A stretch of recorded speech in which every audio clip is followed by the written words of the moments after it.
Isang laking awesome and nagpakita na nga po yung ating inaabangan na signal dito sa ating Bitcoin. And also, we'll be talking about this. This, of course, yung ating BTC dominance, yung total tree natin. We'll be talking about this document na nangyari na. Of course, matagal nating iniintay. Pero before we proceed, please do like and share, subscribe. And ako nga pala si Jose Bear. I've been here since 2017. I've been trying to share you guys my wins, my losses dito sa cryptocurrency. And of course, we'll be talking about our price action so far. So, kung maalala nyo, doon sa ating previous video is we predicted that it will happen. Yung ating 98K. Okay, this is 10 days before. And also, meron din time prediction around dito sa video na ito, which is yung boring market. When everyone is boring, this is when you least expect it na mangyayari yung explosive move, which is dito yon, okay? Which is around 87, which is yung pinaka-last buy natin sa Bitcoin. So the question is it really good to buy right now? I would say no. However, okay, anything can change. Okay, anything can change. Anything can go higher than what we've been expecting, which is yung 98K. Na-expect na natin siya because of just support and resistance, basically, of course. And also, yung ating moving average and also yung Fibonacci. So, yun lang naman yung mga palagi natin ginagamit maliban sa mga indicators. Okay? So, if we will be looking at here dito sa baba na to, makikita natin na yung ating inaabangan na RSI since nandito pa lang tayo, I told you guys na aangat na to. So, this is way back. Inimay ko rin din sa inyo, way back 8 days ago, hindi ako nagkulang, para i-explain sa inyo why it is gonna pump so hard. Nandito pa lang tayo. So, we were able to do so. And ang ganda na naging pump natin. Okay? And ang ganda na itong candle. So, ngayon, ito yung pinakamagandang pag-usapan is yung ating RSI, I mean, yung MACD natin. So the question is, many people are saying na hindi babagsak na kasi nag-cross na tayo dito. Definitely, yes, that was way back October 27. Okay, the question is here, naghahanap pa tayo ng ikakasakit ng mga bulsa natin or ng mga boto natin kung nandito na tayo. Kasi kung nakatingin kayo dito, dapat dito nyo ginawa yon. Kung nag-cross na siya, na nagko-cross na siya, dapat dito pa lang nag-react ka na. Which is, nagpakita naman. So, we have an enlarging, no? So, makikita natin that we will be doing a sideways.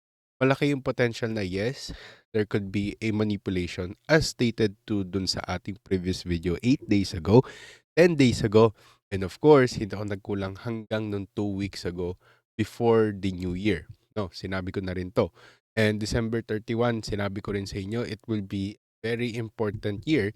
Why? It's because of our moving average and also our 1 month time frame, no? Kung ano yung mangyayari sa 1 month time frame natin, which is very closely. So we still have 15 days. Pero nag-close na siya. So dun ko sinabi sa inyo na it will be still in a relatively bullish, no? But let's not be complacent on that one kasi nung nakita natin siya, kumbaga nasa 87 na tayo. Okay? But when I told you guys as well nung nasa 81K na tayo, nung bumalik tayo do sa 81K, this is a relative buy is because just looking at the volume, no? So aggregated volume lang yung ginagamit ko. And so far, okay, sa 1 month time frame, kahit ipasok ko to sa 2 months, okay, relatively nandun pa rin yung volume. Okay, except for this one, of course, hindi pa naman siya close, no? Meron pa tayong 1 month and 13 days. So that is also giving me a clue that we are in a relatively bullish momentum. Okay, so let's talk about our 5 things na talagang nangyari na or kumbaga yung lahat ng prediction ko noong December or November, October, November, December. Okay? So sinabi ko doon dati na we will be grinding up back to 100K instead of nuking lower. So marami nagsasabi no nandito tayo, okay, November, back in November, 81K. Walang naniniwala na sinabi ko na ito na yon, 886 level. Okay? Malaki yung chances na we will be just stopping here. Okay? Just 1 week, we were able to score back. Okay? Really close. Okay? Close na bumalik tayo sa 86K. Doon ko na sinabi na, nevertheless, whatever happens, we will go back to 100K here. Okay, there could be a W sign just like this, but I will not look at this because this is too obvious. At yun nga yung nangyari. Okay? Then, reality. Okay, what really happened is, yun nga yung nangyari, by 87K, which is our last buy, okay, nag-trend down tayo pabalik ng 87 to 90K on January 1, okay, and has already pushed up, okay, into our mid 90Ks, okay, which is really good. Nasa 95 na tayo. We're still holding close doon sa bullish intraday natin, which is nasa 94,300. As long as we hold that one, okay, I'm very still positive. But again, like I said, we can retrace to 90 to 500, which is i-add ko na lang doon sa ating prediction na yan. Okay, so our next prediction is yung no full-blown altcoin season. Okay, which is medyo mali pero medyo tama din tayo.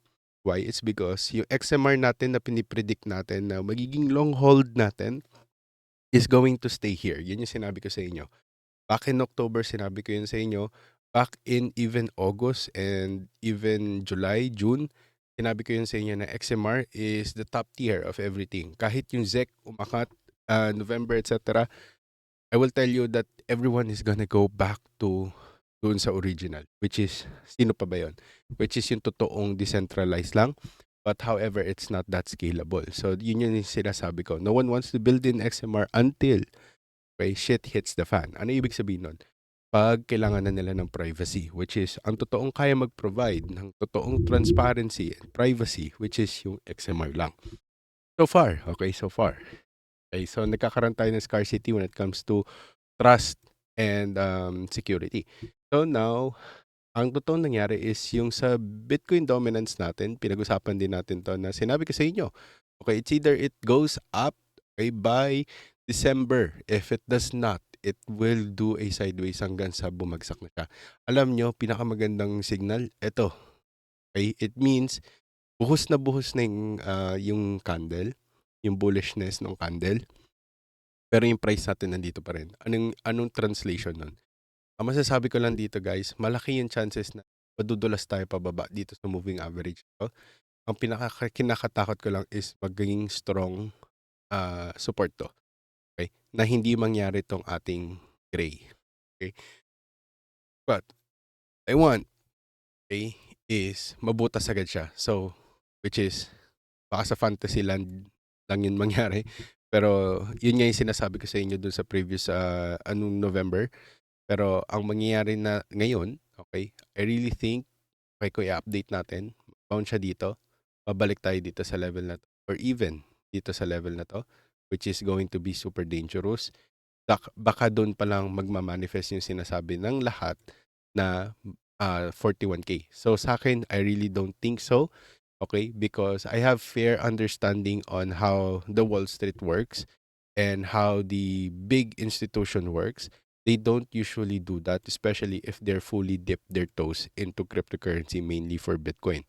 And they wouldn't allow that to happen. Okay. So what they will allow, yes, definitely 77 or 66. I will not deny this. That's part of my plan C, which is, kung na rin sa inyo, okay, sa 2 months, it's very clear that it will happen.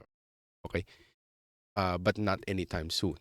Okay. It needs to retrace first before we will be able to see it. Okay. So dito din nakita natin yan sa December 2025 market analysis. Binigay ko sa inyo yung ating mga prediction at kasama nga dito yung altcoin season na sinasabi ng lahat. Then sinabi ko sa inyo na early 2026 would be a favor for Bitcoin first. And ano nangyari? Yun nga din yung nangyari sa atin.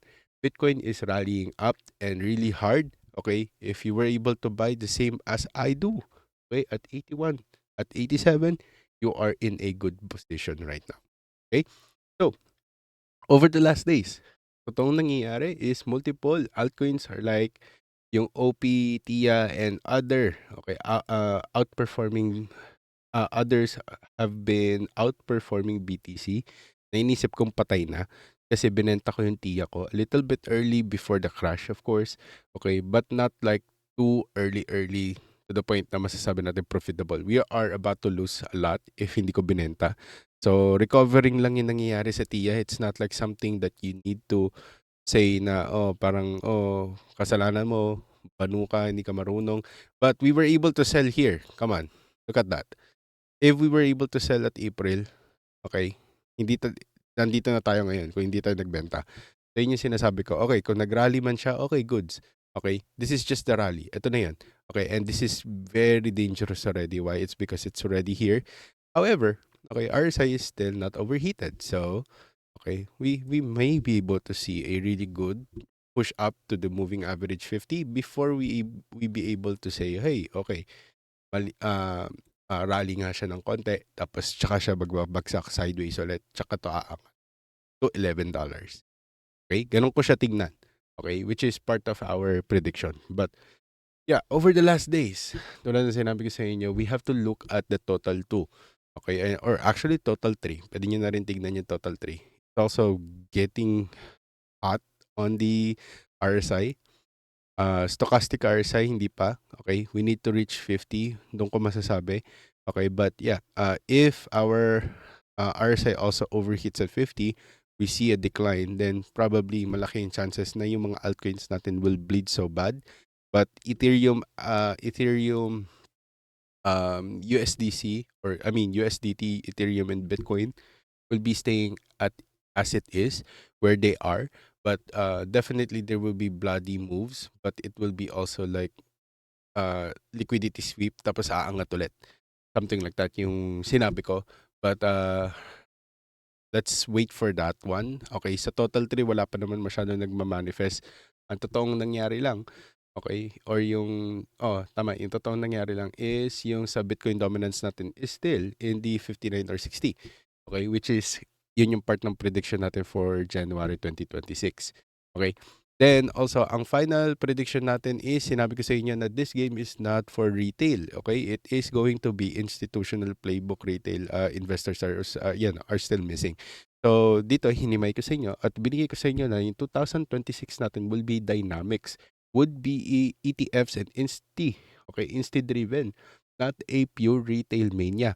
And it will be really boring for retails who are been or have been waiting for a long run. Okay, so dito kayo matatalo na sobra. So anyways, I'm okay to give you this, guys. Kung gusto nyo to, lagay nyo lang playbook sa comment section. I will be giving this to you guys for free. Okay? So you just have to message me on Facebook or sa Discord if just in case that you did already your comments. Okay? Or, okay, sabihin natin, tulad ng prediction ko for this one, okay? Every major outlook sa like Binance and etc. Okay? They talk about the institutional flows or ETF dynamics or even yung mga Wintermute or OTCs, etc. Kahit yung mga macro conditions as the main drivers of this will be the main drivers of Bitcoin's 2026 range. Okay? Probably Q4 pwedeng mangyari yung altcoin season. Okay? Hindi to dahil sabay na lang sa Agos. Okay? What I am saying is this is how it works already. Okay? And wag niyo akong patayin dahil ako yung nagbibigay ng signal. So most of the signal that I've given you nung November, October, if you will remember, kahit dito na nga lang, tignan natin dito sa may 98K. We were able to predict it for 10 days. I've been telling you this since November na babalik din tayo dyan sa 100K. Babalik din tayo dyan sa 98K. We will be able to see that.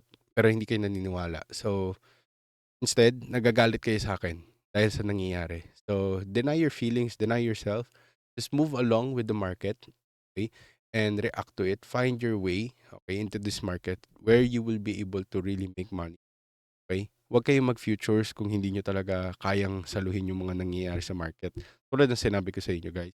Okay? Ang the best way pa rin talaga to really make money here is to be patient. You don't have that one, okay? Mas lalo siguro wag ka na lang siguro mag-crypto. Mas maganda yan.